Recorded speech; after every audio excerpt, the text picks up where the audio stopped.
uma excelente noite e que cada um de nós receba ou encontre aquilo que veio buscar. Que cada um de nós possamos sair daqui bem melhores do que quando aqui chegamos. Gostaria, antes de eu iniciar a palestra, quero lembrar a vocês que segunda-feira é a primeira segunda-feira de julho e que o trabalho será interno.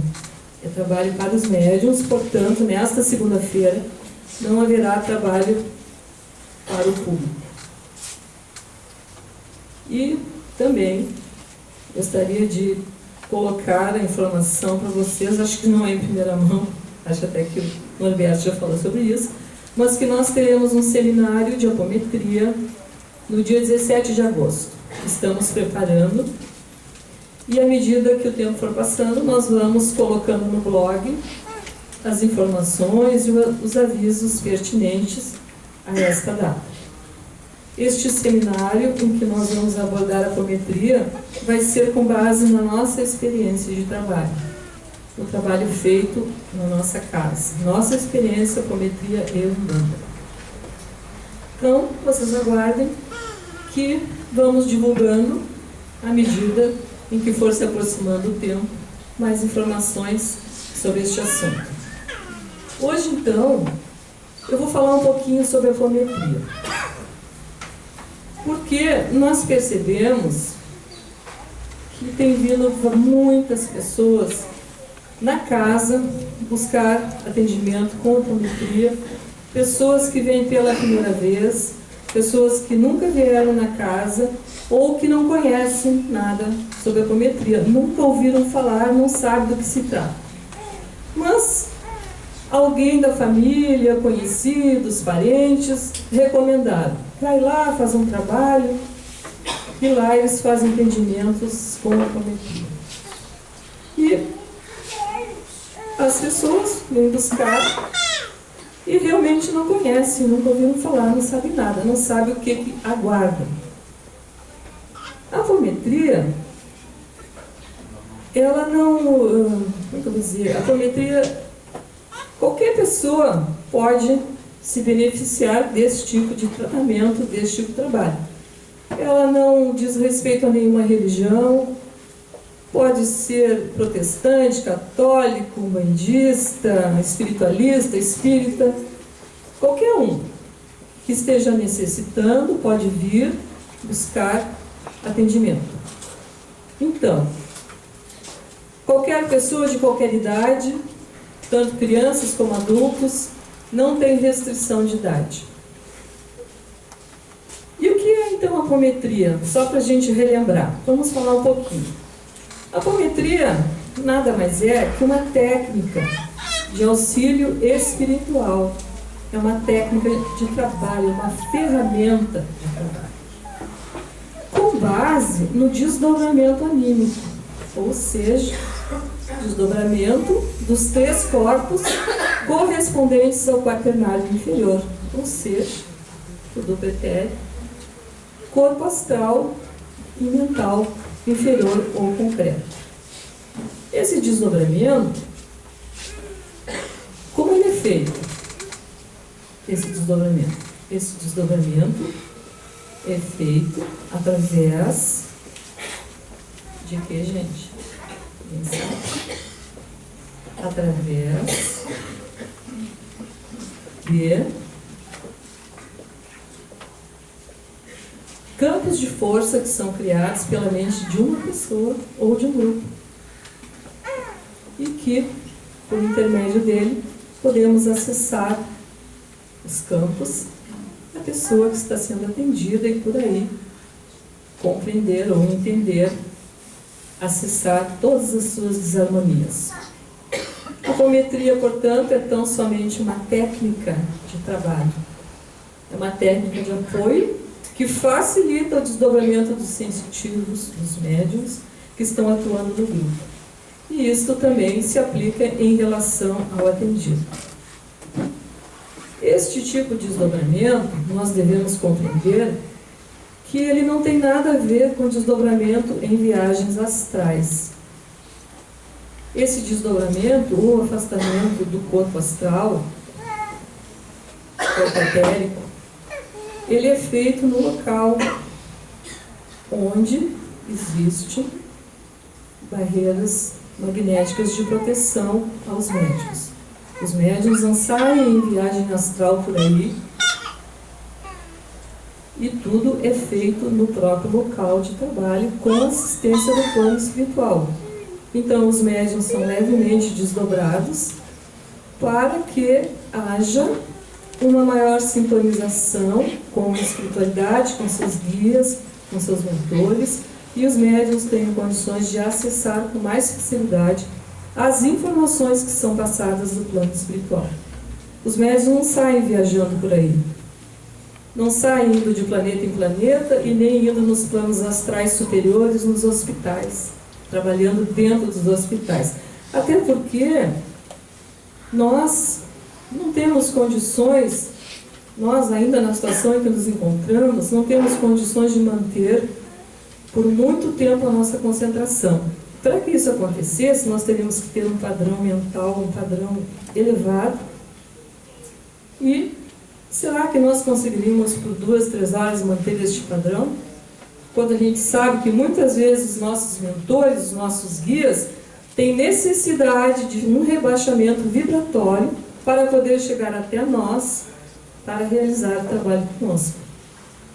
Então nós temos que ser bem pé no chão em relação a esse aspecto dos atendimentos. E esse desdobramento propicia então que os médiuns, através da evidência, da audiência, através das suas faculdades mediúnicas, sejam sensibilizados para que o trabalho ocorra no local onde está sendo feito. Muitas vezes, o desdobramento mental, através da evidência, são mostradas as cenas que são necessárias para que haja o entendimento daquele processo.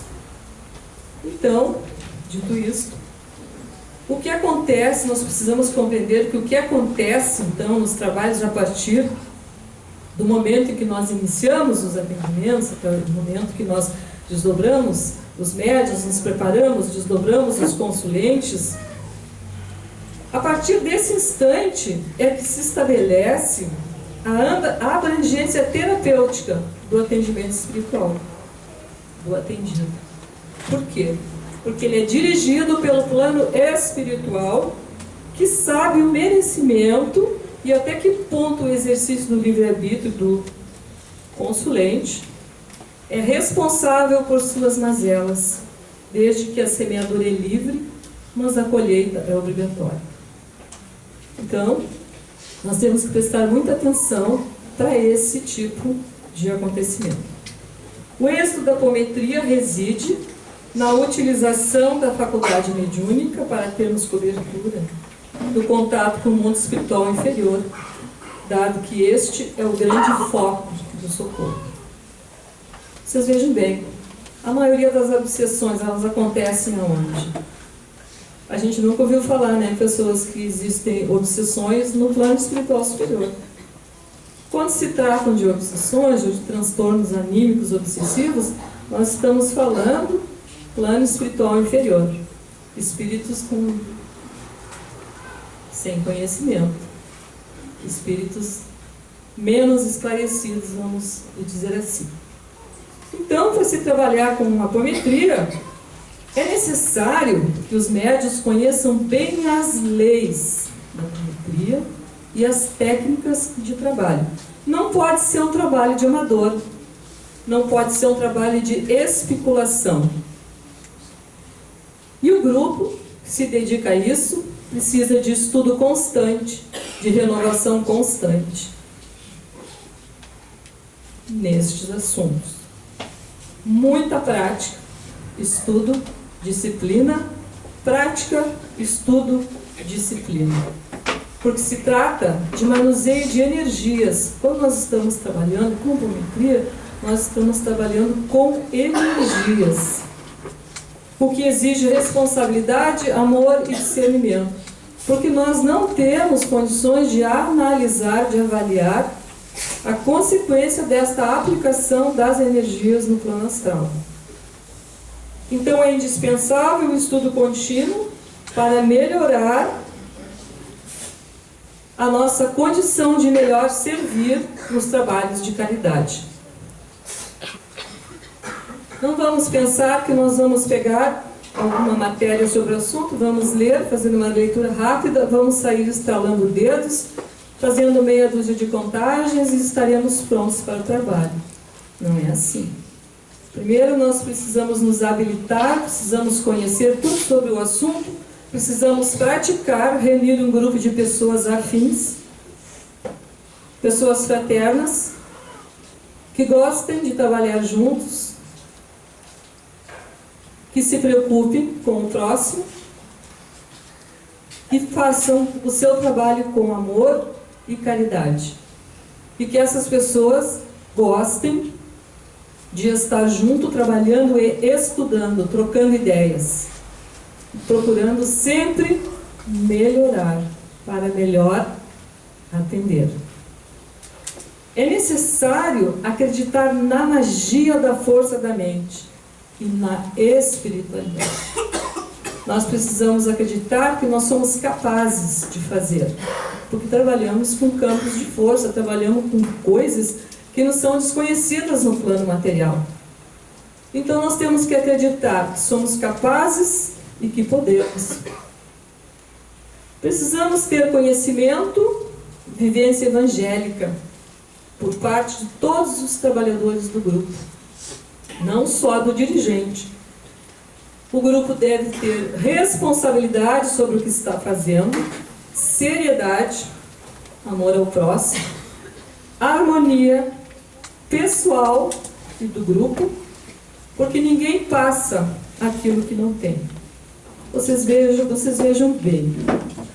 Eventualmente, durante um trabalho, pode ocorrer uma situação em que haja necessidade de um dos médiuns, por exemplo, naquele instante, atendendo, ou seja, um espírito desencarnado ou encarnado, uma vez que somos espíritos também, nós estamos numa condição diferente, seja preciso fazer uma doutrinação. Como aquele médium vai se habilitar a fazer uma doutrinação ou uma orientação espiritual para alguém, se ele não tem vivência evangélica? Ler o Evangelho é uma coisa, praticar o Evangelho é outra coisa. Estudo e disciplina é outra coisa. Então, como? Se nós não somos amorosos, não somos fraternos, não aplicamos o Evangelho, a evangelioterapia em nós, como nós vamos querer aplicar nos outros? Vai funcionar? Não vai funcionar. Por quê? Porque quando nós vamos dar um exemplo, nós só daremos o exemplo e seremos ouvidos se nós praticarmos, porque aí nós mostraremos que nós sabemos o que estamos falando. Para convencer as pessoas, nós temos que saber, convencer no bom sentido, né, gente? Nós temos que saber aquilo que nós estamos falando. Se nós não praticamos, nossas palavras serão áridas. Nós não iremos atingir o ponto necessário para que as pessoas compreendam e mudem suas atitudes. Deve existir, entre os membros de um grupo, confiança absoluta entre eles. Qualquer desconfiança no grupo poderá abalar todo o trabalho espiritual. E os membros de um grupo precisam ter uma sintonia tão grande entre eles que eles se entendam com o olhar. Porque muitas vezes, durante os trabalhos, nós não temos tempo de ficar falando, fulano faz isso, fulano faz aquilo, fulano faz aquele outro.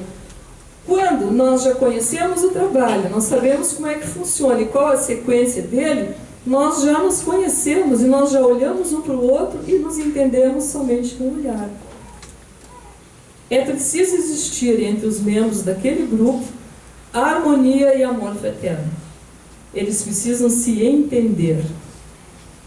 É preciso que exista uma grande sintonia. E é necessário que exista também uma empatia daquele ser que vem em busca de ajuda e orientação.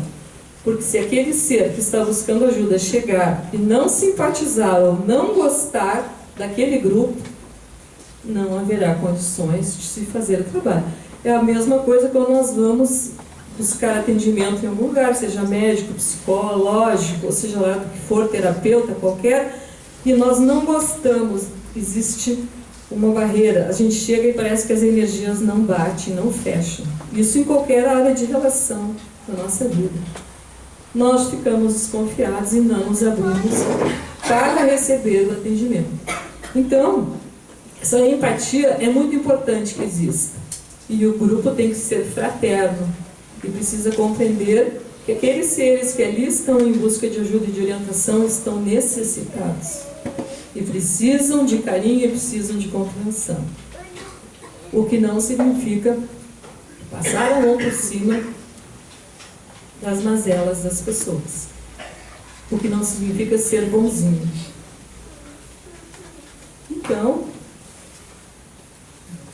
a apometria não é uma mágica.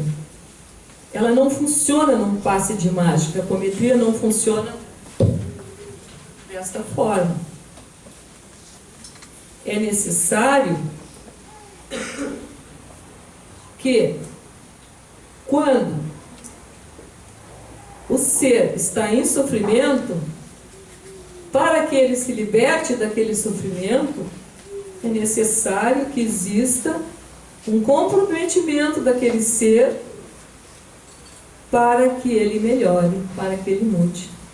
A apometria em si, ela não libera ninguém do sofrimento, quando este sofrimento é necessário para a libertação kármica dos seres.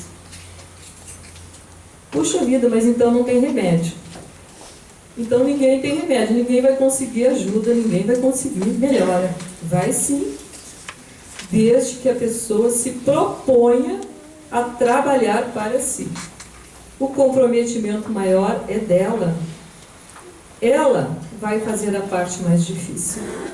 Ela vai ter que mudar, vai ter que rever os seus conceitos, vai ter que rever seus hábitos e terá que fazer algumas modificações de coisas que vinha até então fazendo e que lhe aprazem, porque as pessoas só fazem aquilo que lhe apraz, aquilo que gostam. Se as pessoas não se sentissem bem, elas não fariam.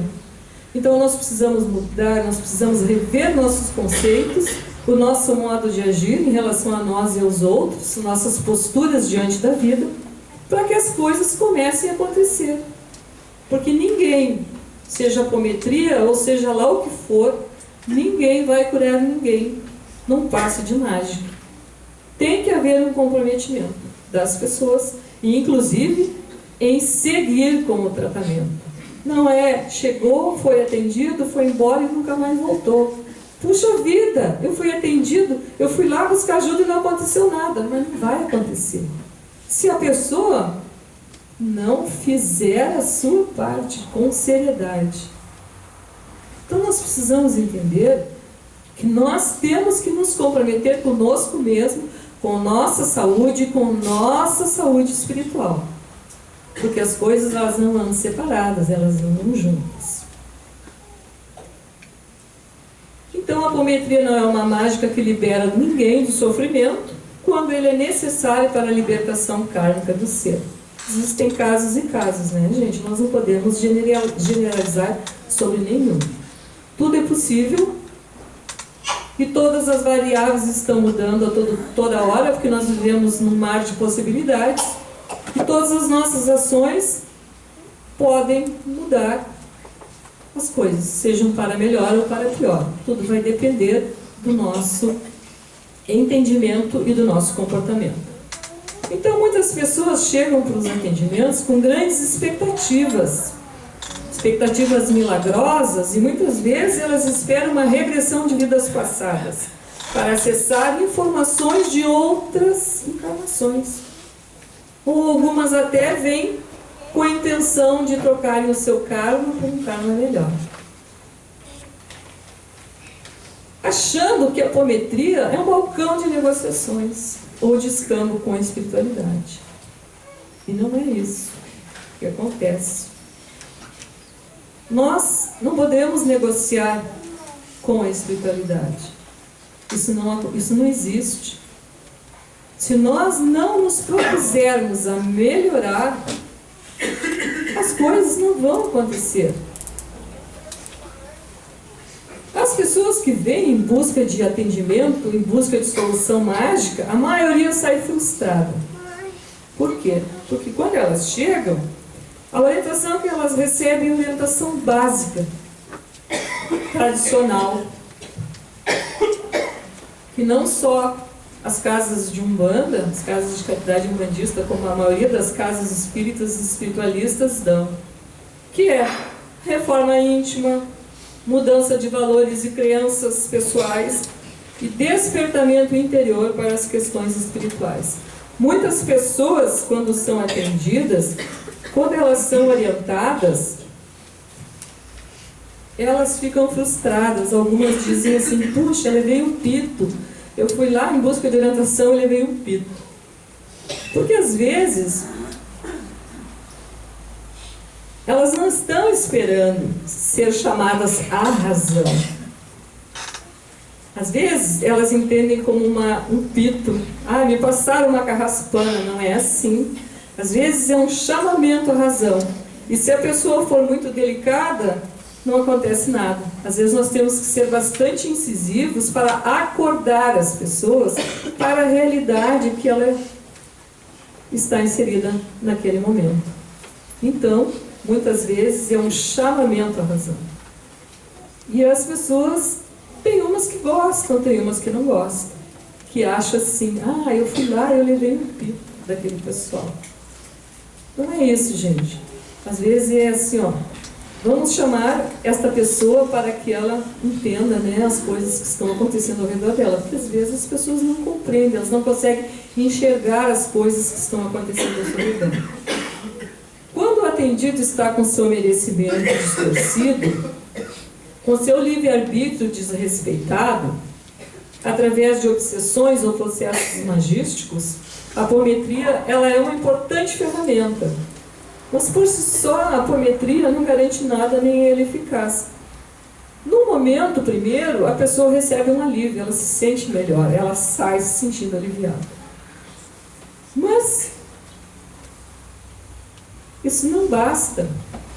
Ela precisa fazer aquilo que foi recomendado.